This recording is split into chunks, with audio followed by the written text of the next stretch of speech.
Hello everyone, स्वागत है आप सभी का आपके अपने यूट्यूब चैनल में जिसका नाम है बायोलॉजी कॉन्सेप्ट और मैं हूं सुरभि माथुर। और बच्चों, आज 5 बहुत महत्वपूर्ण प्रश्न लेकर आपके सामने आई हूं और ये सारे क्वेश्चंस हैं एम्ब्रियोलॉजी से रिलेटेड। जो आरपीएससी होने वाला है उसके लिए ये 5 क्वेश्चंस बहुत ज़्यादा इंपॉर्टेंट है और आज हिंदी और इंग्लिश दोनों वर्जन मौजूद है।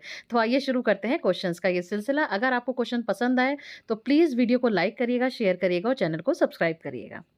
सबसे पहला क्वेश्चन है, सीड डेवलप फ्रॉम, बीज विकसित होते हैं। ए एम्ब्रियो से, बी एम्ब्रियो सैक यानी कि भ्रूण कोश से, सी ओवरी से या डी ओव्यूल से।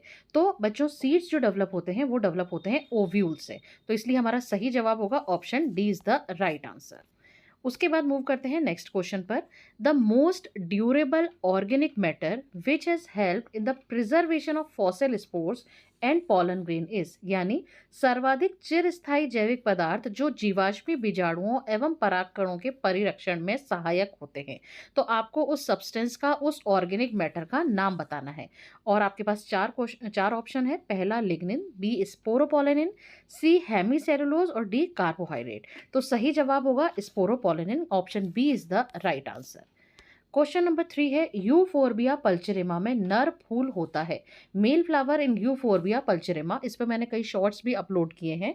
तो यूफोरबिया का जब आप देखेंगे आप प्लांट, तो उसमें जो आपको रेड कलर के जो स्ट्रक्चर्स नज़र आते हैं, हम लोग सोचते हैं कि पेटल होंगे, पर बेसिकली वो पेटल्स नहीं होते, वो ब्रेक्स होते हैं।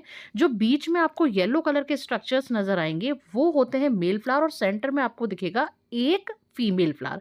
तो फीमेल फ्लावर अगर पूछा जाए तो वो उसका नंबर होता है 1, लेकिन हमसे यहाँ पे क्या पूछा गया है, मेल फ्लावर कितने होते हैं, 1 स्टेमन, 2 स्टेमन, 5 स्टेमन या न्यूमरस स्टेमन।